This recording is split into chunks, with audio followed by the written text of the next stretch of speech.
So you want to study English, or you want your children to study English, but taking lessons, it costs money and it takes time, and it's not always the most effective or efficient.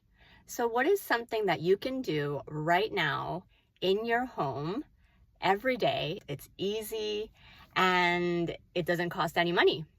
Well, I'm about to introduce that to you, but first I'm going to give you a little quiz. So which one of the three methods above do you think is the most effective way to gain input of English in your daily life? Actually, it's a bit of a trick question because none of those three are exactly what I want you to do. What I want you to do is to get a movie or a TV show that you're familiar with and play that without watching it. So what does this mean exactly? This means you can do it on your TV, maybe if you cover the screen somehow, or if you use a computer or a tablet or a smartphone, you play the movie or play the TV show, whatever it is you choose, and you either drop the brightness of your screen down all the way to black, or you turn your, if it's your smartphone, you can turn it upside down. And you just play this movie or this TV show kind of like background music in your house, but it should be loud enough so that you can actually hear the words that the characters are saying, that the actors and actresses are saying, and you can kind of follow whatever conversation they may be having. So this is effective for a number of reasons. And I want to make clear that it's not the same as listening to a podcast, playing English music in your house, or watching a movie or TV show. It's actually more effective, and I'll explain why in a second.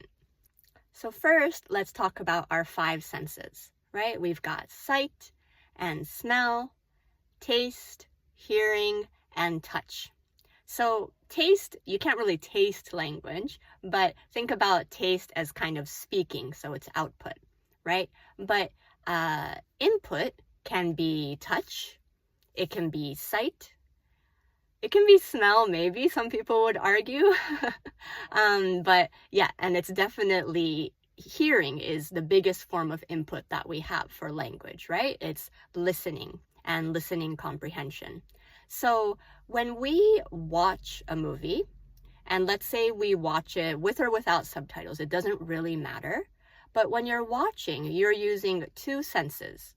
You're using your eyes to see what's going on, and you're using your ears to hear what's going on. So this is great. I'm not saying that we shouldn't do this, but in order to make your input a little bit more effective, it's better to focus on one sense at a time. So in this case, we're focusing on hearing.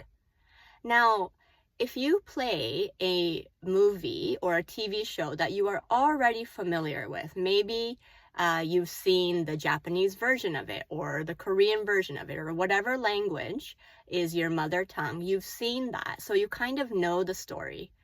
So now you're simply listening. And what we're really listening for is conversation. Yes, these conversations are scripted, right? So it's not completely natural, but it is natural in the sense that, the writers of this movie or TV show have scripted it to be a natural conversation. And the reason why it's better that you don't actually watch it is so that you can focus on your hearing. You can focus on the flow of the conversation. You can focus on the rhythm of the conversation, intonation and pronunciation, how people say things, how they react. And when you're watching something at the same time, it's great also for input. However, your focus starts to get split. But when you're only hearing, you're using your mind to kind of imagine either that scene, if you've seen it before, or even if you haven't, you kind of can conjure up a scene in your mind, and it's easier to place yourself in that situation. So this is why I recommend just listening to movies and TV shows, especially conversation bits, instead of watching it. It is more effective, I promise you this. Now, let's talk about podcasts. So podcasts, people will argue, is exactly that. It's people having a conversation, you're listening to it, and you're kind of imagining what they're talking about. That's great, right?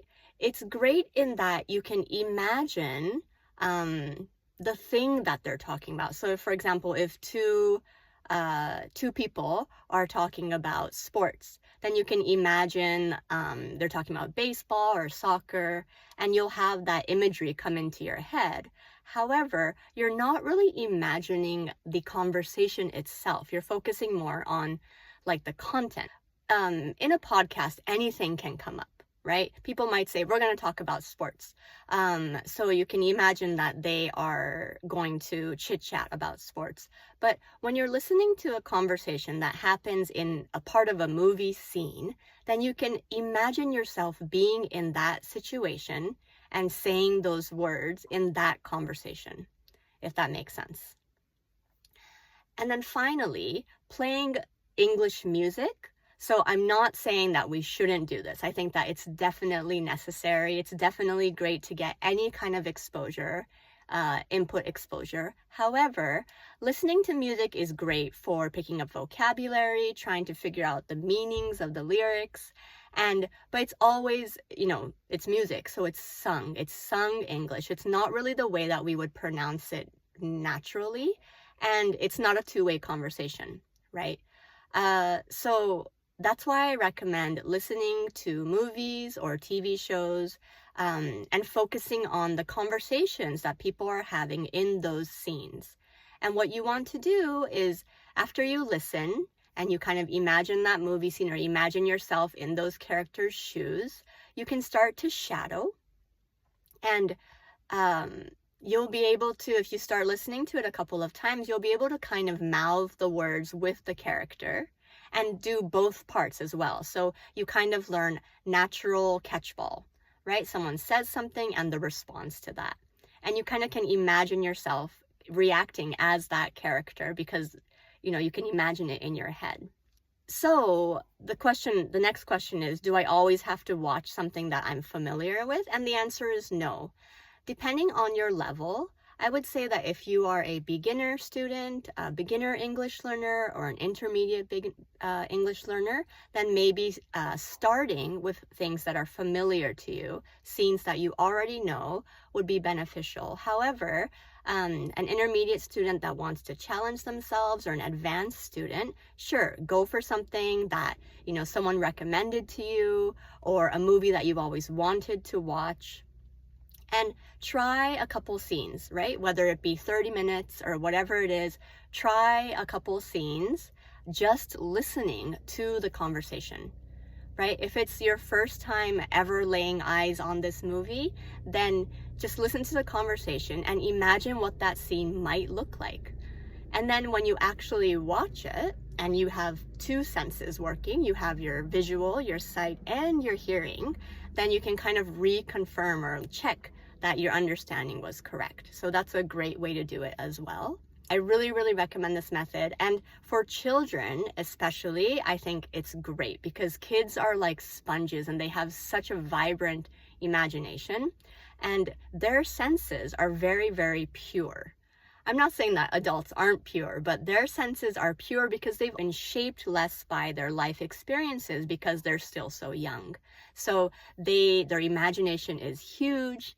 I have two daughters and they like the movie Frozen. Only my older daughter's actually watched the movie and she's 5 going on almost 6. So my younger daughter hasn't watched it, but she kind of knows the story through the songs and things like that.